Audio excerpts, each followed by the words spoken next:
پیغمبر علیہ الصلوۃ والسلام و بادروا بالاعمال سبعا تاسو د نیکو اعمالو په باره کې ډېره تلوار کوئ.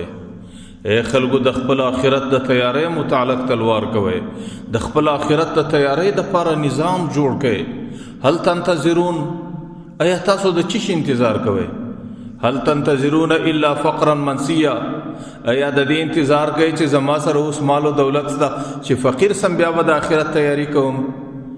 او چې کله فقیر سی بیا سړی د آخرت و تیاری ته ورخلاص نه وي، ځکه فقر خو هغه ستړی دی چې پیغمبر علیه السلام وایي کاد الفقر ان یکون کفرا، فقر ډېر ځله سړی کفر ته ورسي.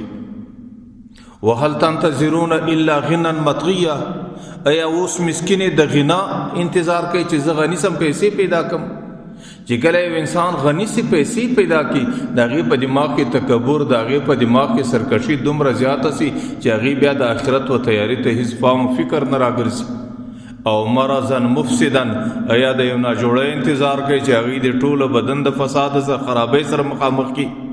او هرما مفندا ایا د یو داسې بوډاوالی انتظار کوي چې بوډاوالی راسي چې بیا ستا په بدن کې طاقت نه وي او ستا په بدن کې د ولاړېدلو قوت نه وي، بیا ورته د آخرت تیاری کوي. او موتا مجهزا که یا د مرګ اچانک مرګ راتلو انتظار کوي.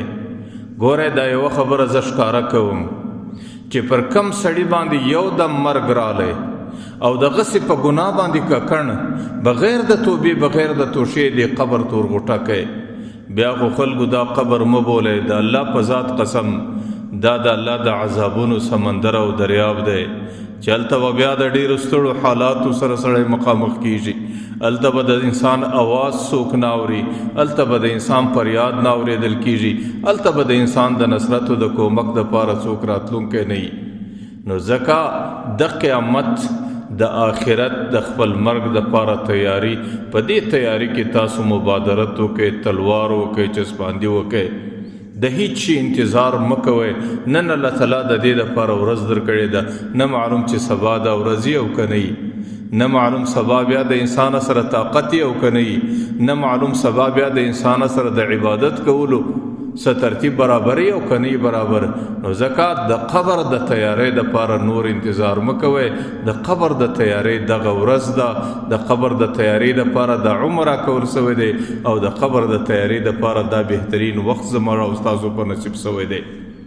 ځکه که چیرې مرګ اچانک راسي او د قبر تیاری ته سړی پرې نږدي، بیا چې سړی هلته د کومو حالاتو سره مخامخ وي هغه داسې حالات چې ما لا عین رأت نه سترګو لیدلی، ولا اذن سمعت نه غوږو اورېدلی، ولا خطر علی قلب امرئ د انسان په دل و دماغ کې بیا د هغې حالاتو فکر و تصور هم نه راغلی.